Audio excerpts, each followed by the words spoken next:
Hi guys, magandang araw po sa inyong lahat. Ito naman pong kaibigan nyo si Jake. Ano bang topic natin for today? Never give up in your dreams. Alam ko marami po tayong mga dreams sa buhay. Gusto nating maabot. Makapagtapos ng pag-aaral, may sariling bahay, may magarang sasakyan, may magandang gadgets.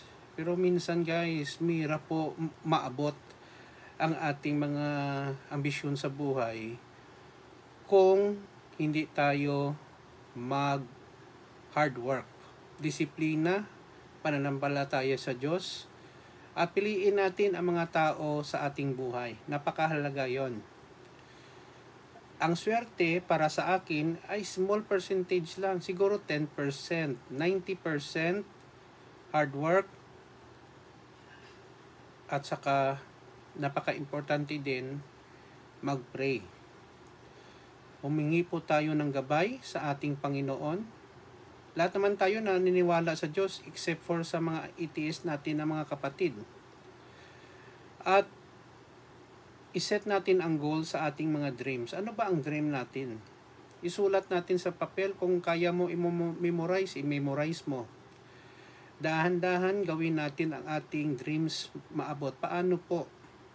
Let's say for example, gusto ko magkaroon ng bagong computer, laptop computer. Tanungin mo sarili mo, brand new ba or second hand? Sa ngayon, ang baba ng salary ko is only 10,000 pesos per month. Siguro masisave ko na lang 1,000 pesos per month. Okay.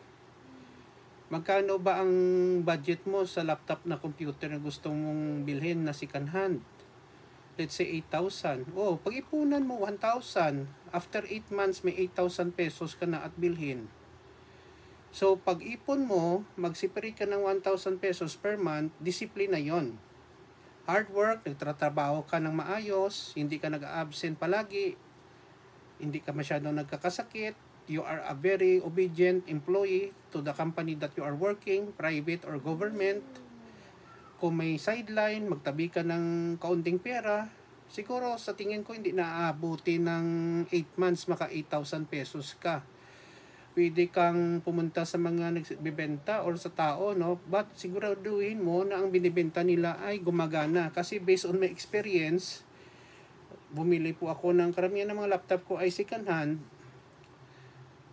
Nang nabili ko na, ilang araw pa lang paggamit ko, nasira na ang keyboard, ang battery, no? So ikaw na yun ang bahala, no? So may risk talaga. Kung brand new siya, siyempre wala namang brand new na 8,000 pesos, medyo mahal yun eh, no? So dagdagan mo talaga. So nabili mo, very simple dream, pero at least naabot mo na hindi ka, number 1, umutang, hindi ka nagdepend sa ibang tao, sa kapatid mo or kamag-anak. Our very controversial topic.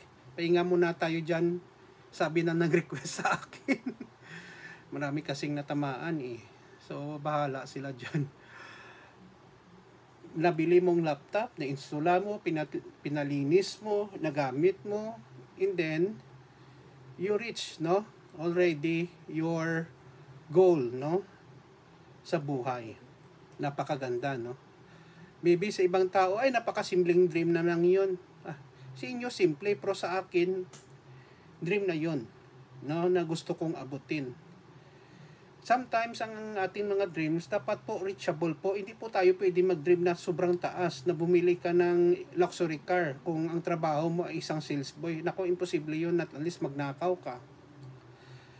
Tandaan natin, dapat realistic ang ating mga dream at wag nating madaliin. It is a process na maabot natin ang ating mga dream. Minsan hindi natin makukuha yan for a lifetime. Maybe sabi ng Panginoon, hindi yun para sa'yo.